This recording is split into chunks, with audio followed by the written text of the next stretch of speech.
Welcome back. All right, so we got 6 more games to recap tonight, and then we're done. Long day, but fun day. Not a lot of goals. Again, it's so weird with the NHL. You'll have a night where everybody gets goals, and then you'll have a night where very few do.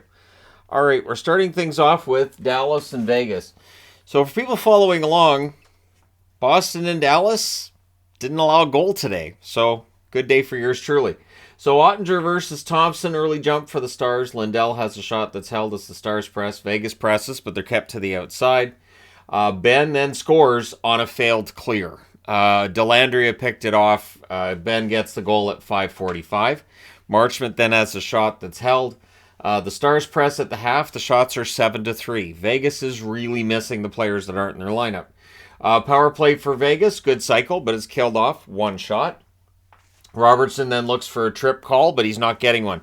This is interesting, too, because the announcer said, this is the second game in a row Robertson's looked for a call and he's not getting it. Right. So, back to the Michael Bunting discussion we had the other day. When you're always looking for calls, referees are going to say, you know what? Nope. And so while there may have been a trip on that play, you're looking to the ref, and if you're known to look to the ref for that call, you're probably not going to get it. And the worst part being that he stayed on the ice looking for the call. Get up, get back into the play. Vegas presses in the final minute, but it's 1-0 Dallas after one. Second period, early press by the Stars. Dellandrea took a puck to the ankle. That looked like it sucked.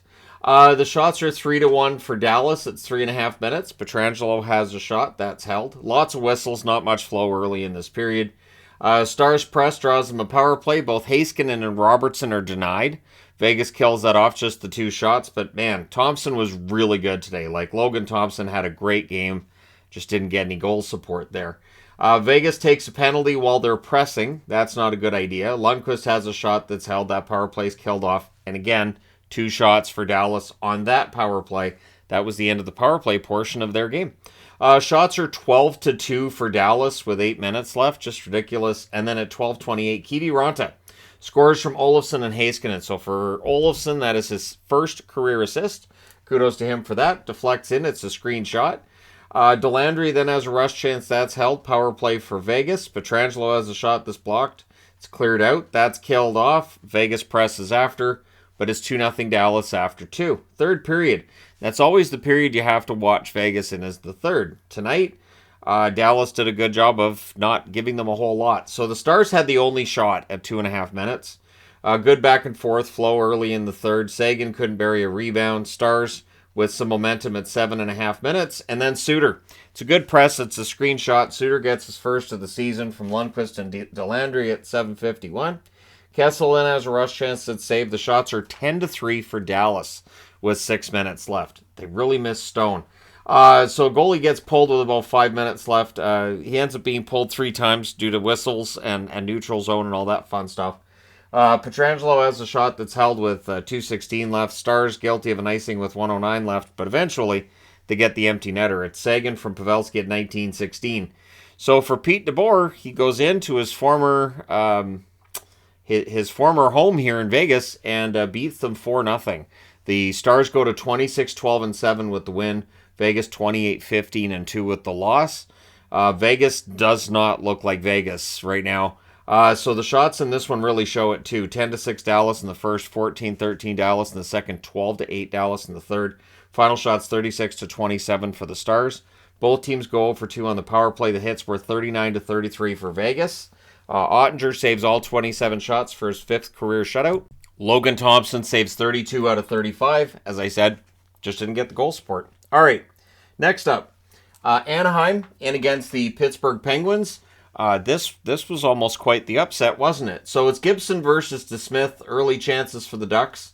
The Pens, though, they press at 3 minutes. Eventually, on their second shot, they get a goal. It's Zucker from Malkin and Raquel at 4:16. The shots are 2 apiece at 5 minutes. Pretty evenly played through a large portion of this game.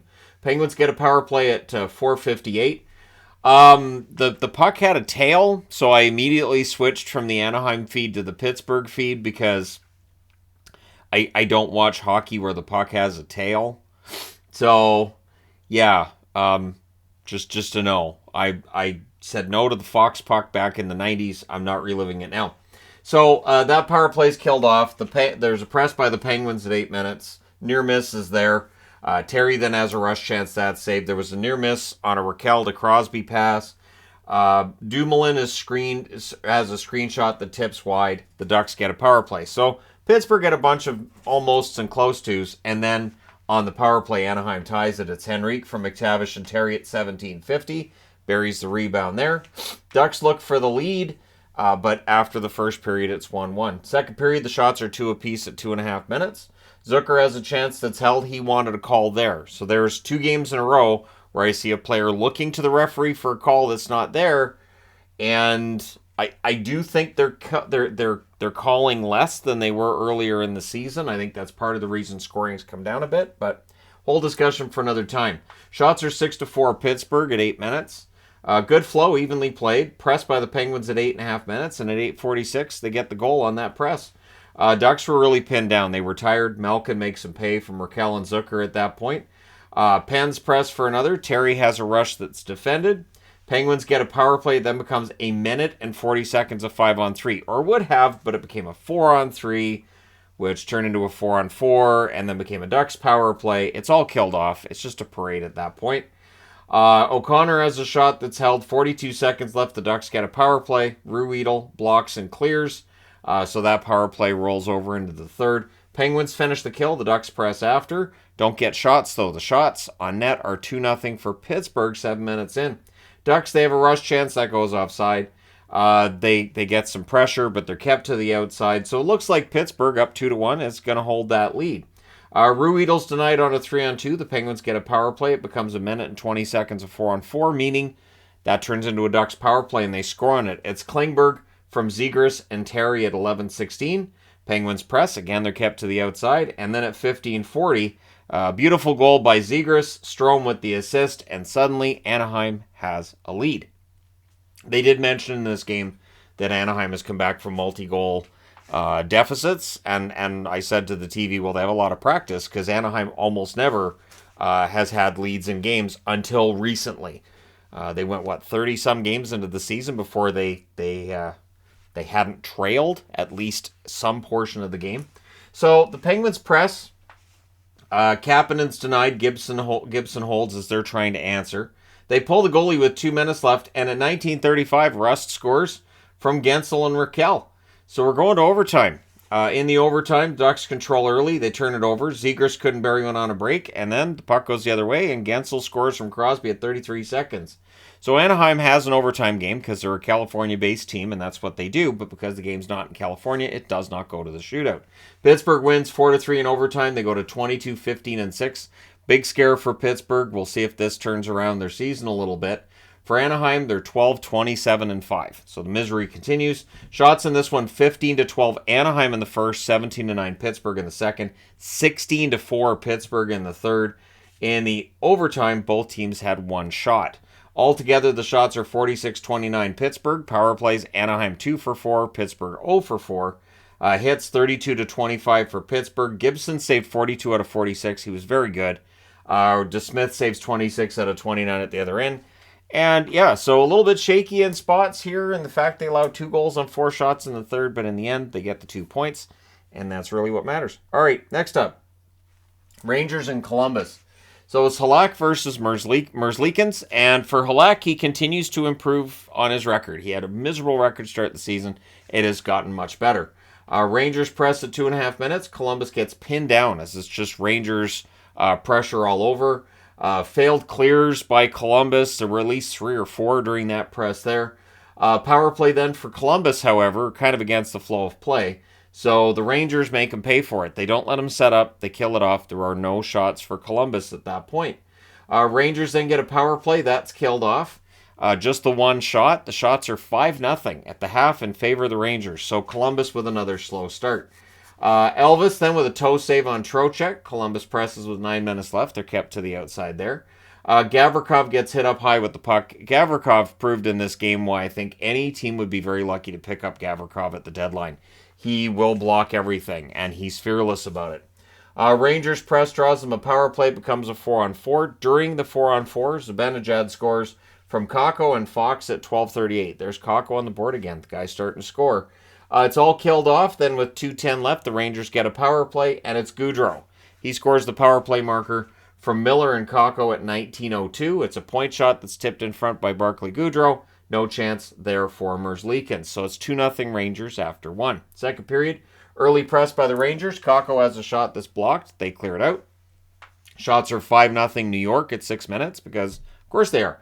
Power play for New York. Panarin's denied and close. That was killed off. And then Kravtsov scores from Hedl and Gaudreau at 11:46. Columbus press is trying to answer. Again, they're kept to the outside. With 14 seconds left, Columbus gets a power play. So that rolls over into the second period where it becomes a 4-on-4. And then it'll be a Rangers power play after. Well, during the 4-on-4, Peak would score at 1:21 from Nyquist and Roslovic. And he wired it during what was kind of a 2-on-4. So there were 2 members of Columbus in the zone and 4 Rangers. The math tells you that shouldn't work, and yet Peak ends up getting the goal there. Gavrikov is dinged on a shot block. He's down, but everything gets killed off. So, yeah, Gavrikov, he would stay in the game, but, man, he's taken a lot of punishment. Panarin fires one wide on a 2-on-1. Gavrikov still blocking shots. I thought that was worthy of note. He's been hurt twice blocking shots already, and he's still doing it. Nyquist is denied. Bernie has a shot that deflects over the net. They showed that shot about 4 times. Then we have the shots 4-1 Columbus at 7 minutes. So Columbus with a much better start. Robinson fires one wide on a rush. Gaudreau takes a puck to the hand. Ouch. Now, the puck was going towards his face. So the fact he put his hand up to protect his face, great. He did have his glove on. But again, on this side, when that hits your fingers, that's going to sting. So the shots end up being 7-6 Rangers with 4.5 minutes left, showing that the momentum had shifted towards the New York Rangers with the lead as well. Goalie pull happens with 3 minutes left with 1:28 left. Columbus with a timeout. Schneider takes a penalty to make it a 6-on-4, and then the Rangers shot block to end this. Your final score is 3-1 for the Rangers. They go to 25-13-7 with the win. Columbus, a miserable 13-28-2 with the loss. The shots in this one, 13-4 Rangers in the first, 13-8 Rangers in the second, 13-7 for Columbus in the third. Final shots, 33-25 for the Rangers. Power plays, New York 1 for 5, Columbus 0 for 4. Hits, 21-13 for Columbus. Halak saves 24 out of 25. Merzlikins saves 30 out of 33. And now I need to change boards. Okay, so Washington. This game turns. It turns on a dime. And this is just absolutely ridiculous. So I knew I had to work capitals for the recap because here we are. So it's Kemper versus Sorokin. Early chances for the Caps. The shots are 4-2 for the Islanders, though, at 4 minutes. And at 4:24, Aho gets one bar down. He kind of flings it at the net, but it goes off the crossbar and down into the net. Bailey and Dobson with the assists on that one. Hathaway tries to answer. Nelson scores after a whistle, so you don't do that. You don't put the puck in the net after the whistle's gone. And they can call an unsportsmanlike there. They didn't. Dowd exits. He was limping. He would not return. They did not have Eller in the lineup. He was a healthy scratch, so it definitely put the Capitals at a disadvantage when it comes to centers. But they have everybody right now, so it's kind of become a juggling act about who is or isn't in the lineup. So there you go. Nelson gets that. Dowd exits, and then the shots are 5-4 for the Islanders at 9 minutes. And then Matt Martin, he tips one in. Clutterbuck and Romanov with the assists at 13-19. Milano then fires one wide on a rush. The Islanders get a power play. That's killed off. It's 2-0 Islanders after 1. Second period, early chance for Sherry. That's blocked. And then Hudson Fasching, who's been very good since his recall. He scores from Pajot and Beauvillier at 3:51. Caps get a power play. That's killed off. Ovi has a hit that was reviewed for some reason. I mean, I guess if you want to see if it's a dirty hit, that's fine. But the hit was pretty clearly clean. It was a hard hit, may have rattled the player, but it was a good hit. So that takes place. Then Nelson has a rush chance, that's saved. And if Sorokin could see it, he saved it. So with that in mind, Washington, probably reading my board somewhere in here, they start scoring. They start we'll make sure he either can't see it or we're just burying it. So Hathaway gets a goal. It's a buried rebound on a face-off win. Ovechkin and Johansson with the assists at 10:01. So that makes it 3-1. Irwin then had a rush chance that was saved. Ovechkin fires one high. Strome's shot is held. Things get punchy, so that leads to 2 minutes of 4-on-4. And then on a face-off win, Wilson scores from Backstrom at 13:08. So 13:08 in, it's suddenly 3-2. And yeah, that's Wilson's first goal since returning from injury. That was a nice one. Caps then look for the tie. They're controlling during the 4-on-4 because that's a 4-on-4 goal. There's a press as well by the Caps in the final minute. So even at 5-on-5, they have the momentum. So we're going to the third period with the Islanders up 3-2. Early press by the Islanders in the third. Barzal has a net drive that's saved, and the shots are 4-1 for the Islanders at 4 minutes. But the momentum swings. So there's just these big momentum swings in this game. And it swings back to the Caps. And at 5:54, Oshie scores from Gustafsson and Kuznetsov. It's a tie game. The Islanders would press to respond, but Kemper would make a nice goal line stand. Everybody's right there. Apparently the puck went in, but wasn't a legal goal. They reviewed it after. Wilson's denied on a one-timer. Fashing's denied as the Islanders press. And then Lee is robbed with 2 minutes left. So goaltenders really having a good night. Third period is over, so we go to the overtime. Caps control early. Pajot's denied on a breakaway. Barzal and the fans both tried to call one. The ref did not. Mantha's denied, but Orlov was not. At 4:27, he scores from Oshie and Milano. And what an amazing comeback. They were down 3-0. They come back and they win it. So with the 4-3 overtime victory, Washington goes to 24-16-6. With the overtime loss, the Islanders dropped to 23-18-4. Your shots in this one, 11-5 Islanders in the first, 14-6 Washington in the second, 12-11 Washington in the third. In the overtime, the shots were 4-2 for Washington. Final shots, 35-30 for the Capitals. So you can see in the shots that they were gradually taking over the game. Power plays, both teams go for one. The hits, 38-37 for the Islanders. Kemper saves 27 out of 30. Sorokin saves 31 out of 35. Again, they were some pretty tough goals that the Capitals scored. So showed some moxie being able to fight their way back into this one and then win it. And we'll see if they get some momentum out of this going into their next game. Next up is Calgary in against Nashville. So we got two Canadian teams visiting two American teams to finish this off. Both of them Central Division 2. Markstrom versus Saros in this one. Toffoli has a chance that's held. Huberdeau with a net feed, that's picked off. Preds with some momentum. Markstrom sharp. Press by Nashville leads to a goal. It goes in off Zadorov. It is Yossi from McDonough and Duchesne at 8:26. Then there was a near miss by Carrier on a rebound as Nashville's going for more. Flames get a power play. That's killed off. And then Parson and buries one in close from Jeannot and Sissons at 14:24. Sissons was nearly in alone on a play. He gets defended out of that one. They did get a brief press out of that. Novak then had a shot that was held on the next amount of pressure, or next round of pressing that's done by the Nashville Predators. So after the first period, Nashville's up 2-0, and they look very good. Second period, Forsberg has a chance to deflect out. 7.5 minutes into the period, the shots are 6-2 Calgary. It did not stay that way. The Flames press. Dubé has a shot deflect out. Saros, it looked like, was working on another steal, which is kind of sort of where we end up on this. Duchesne has a net drive that's held. The next chance he has is deflected out. Momentum had shifted to Nashville at this point. Preds, they draw a power play. That's killed off. They press after it's done, and then Tanev breaks up a 4-on-1. Chris Tanev's elite. And so Zadorov would break the shutout bid in the second period at 18:07 from Backlund and Mangiapane. Makes it 2-1. And Markstrom with a big save or two after that was done to make sure it stayed 2-1 going into the third period. Predators get an early press. Ekholm has a shot deflect wide. Duchesne has a net feed. That's held. Flames get a power play. That becomes a minute and 42 seconds of 5-on-3. But soon after that, it becomes a 4-on-3. So again, we're into this parade of penalties. The Flames review, the Flames score, but it's reviewed without a challenge. They wanted to make sure it wasn't kicked in where it was. So that comes off the board, and everything's killed off there. Kadri has a shot that's blocked as the Flames press. His next shift, his shot deflects out, so Kadri was all around the net tonight. They get a power play, do the Calgary Flames. Some more heroics from Saros here. That was killed off. The 2 shots for Calgary, all they managed.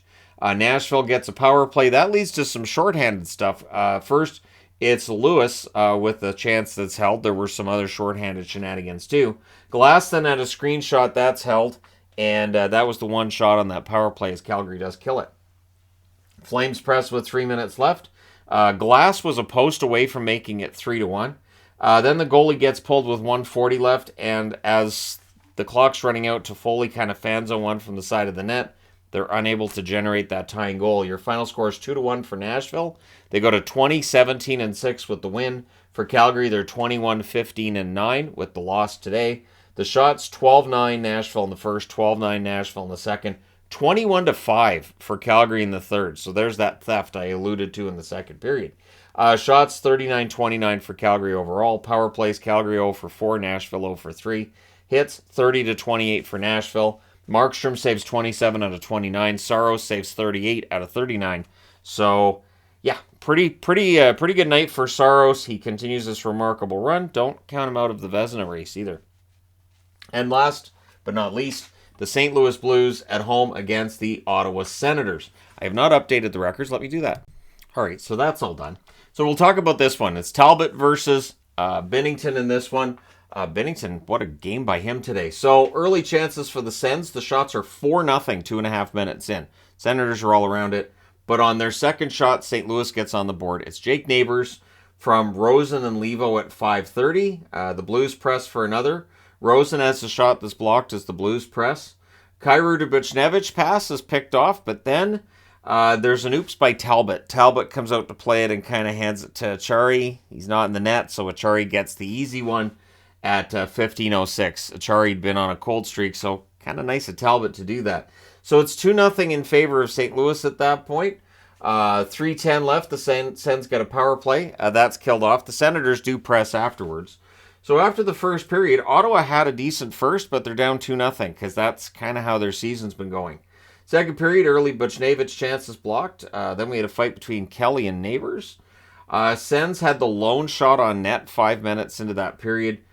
Pressed by the Blues at 7 minutes. Bernard Docker's denied. The rebound is cleared. Blues get a power play. That's killed off. The Sens press with 9.5 minutes left. The shots on net are 7-2 Ottawa with 7.5 minutes left. And at 13:52, Tim Stützle gets them on the board from Tkachuk and Batherson. The Blues would press with 4 minutes left. But after the second period, it's 2-1. Same as this one here. They almost follow each other exactly, right? So third period, early chances for the Sens. Saw it as denied. The Sens rush. The shots are 3-1 Ottawa at 5 minutes. Tucker has a shot that's held. Talbot robs Buchnevich in the slot. Things get punchy after a hold by Binnington. Thomas with a net feed. That's cleared out. The Sens fourth line pressed with 9.5 minutes left. Good run by them there. I really like Lucchini's effort. Lucchini may not have the offensive moxie of an NHLer, but I do think that he has... there's something there, and so I hope he sticks around with the Sens. Stützle's net drive is defended. After that, we have some pushing after a hold by Binnington. That was nothing new. This game had a lot of that. Giroux is robbed as the Sens press. You could see the frustration for Giroux and for some of the Sens at this point in the game. DeBrincat has a rush that's defended with 3:20 left. The Blues get a power play. There was a shorthanded rush by Giroux. That's blocked out. Power play's killed off, though. Goalie pull after the kill is done, and with 37.8 seconds left, there's an icing by the Blues. The Sens call a timeout. Whatever they've discussed, doesn't matter. Your final score is 2-1 St. Louis. They go to 22-20-3 with the win. The Sens 19-21-3 with the loss. And again, is that story of the Ottawa Senators get back to 500. They get into the hunt, and I even saw an article today, and they're like Elliot Friedman saying he expects them to go out and try to get a defenseman in order to send the message that they're in this, but they're really not. The shots are 11-8 Ottawa in the first, 9-4 Ottawa in the second, 12-8 Ottawa in the third. They outshoot the Blues 32-20 overall. Power plays Ottawa 0 for 1, St. Louis 0 for 2. The hits 25-23 for Ottawa. Talbot saves 18 out of 20. Binnington saves 31 out of 32. So if you're a Sens fan, how do you feel about the idea of them going out and trying to get somebody at the deadline? And does that make you feel better about the way things are going and may give you some more hope? Or how do you feel? Let me know your thoughts in the comment section below as always. Don't forget to hit like and subscribe if you're browsing your way through. You just happened upon this video. Thank you guys so much for watching, for all your support. I will talk to you again soon.